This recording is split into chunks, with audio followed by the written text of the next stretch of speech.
Hey, welcome. Let's talk about something that pretty much all of us are dealing with, our phones. We're going to get into exactly how you can start to take back control and, in the process, reclaim a huge chunk of your week. We're talking 10+ hours.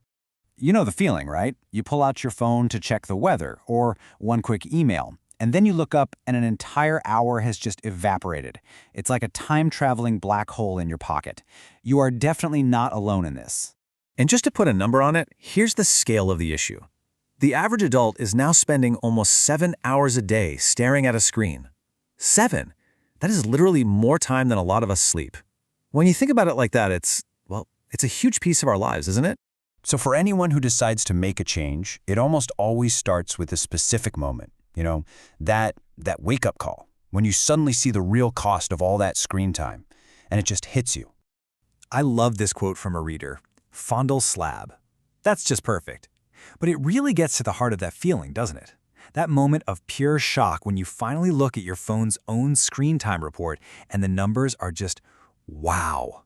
It's often that first jolt that makes you realize something's got to give. Now here's something that's really important to get straight. This is not some kind of personal failure. It's not about you lacking willpower. Our phones, and especially the apps on them, are built from the ground up to be addictive. It is by design. You have to understand there's a basic conflict of interest going on here.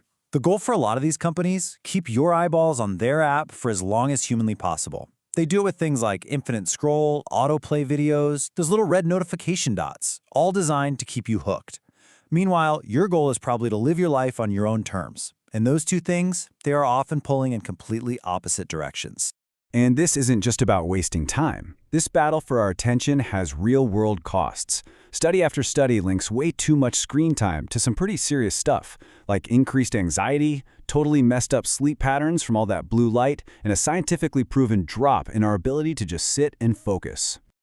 Okay, but it is not all doom and gloom. Not at all. There are some really powerful, really practical things you can do to fight back. So let's open up the toolkit and see exactly how you can start reclaiming your brain. We're going to break this down into 4 main strategies. It's a pretty simple roadmap. First, we're going to track our use, just to see what's really going on. Second, we'll create a little friction to break those automatic habits. Third, we'll set some actual boundaries. And finally, the fun part, figuring out what to do with all this new free time. You've probably heard this before, but you really can't change what you don't measure. So step 1 is just to get honest with yourself. Dive into your phone settings. Most of them have a screen time or digital well-being section. Just look at it. See which apps are the biggest time sinks. See how many times you pick up your phone every day.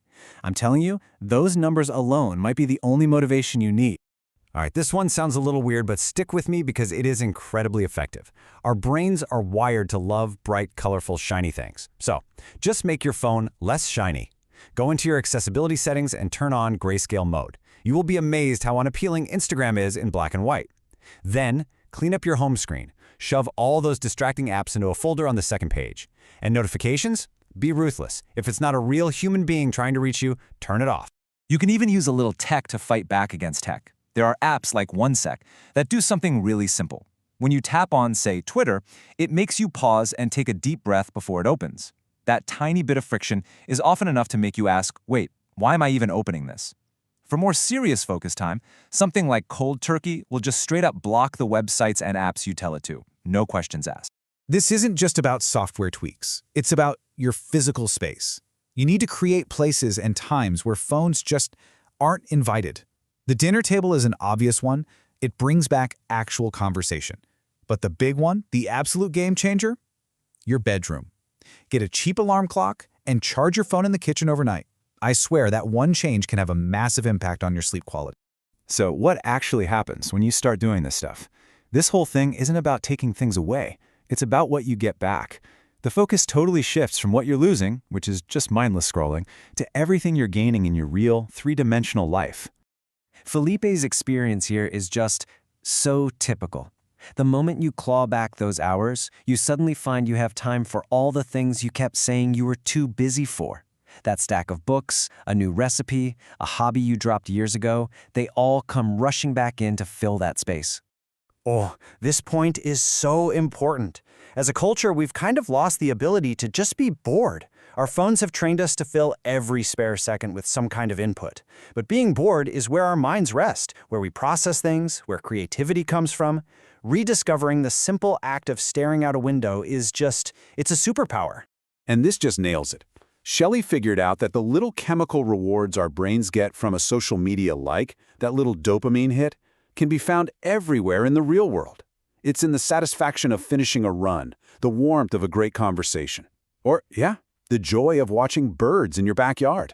So in the end, the time you get back doesn't just sit there as empty space.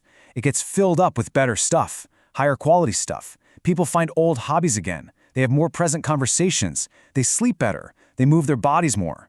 You're simply making a trade. Low-quality digital time for high-quality real life. Okay, so you've made a few changes, and it's feeling good. But how do you keep from just sliding back into the old way of doing things in a month? The last piece of the puzzle is building a real philosophy around this so that the changes actually last. And that's where this idea of digital minimalism comes in. It's a term from the author Cal Newport, and it's brilliant. It is not about hating technology or living in a cave. It's a philosophy of technology use. You intentionally focus your online time on a very small number of things that you've carefully chosen because they deeply support your values, and you just happily miss out on the rest. This whole mindset really comes down to three big ideas. First, clutter is costly. Every app, every account, every notification you allow into your digital life has a cost in time and attention.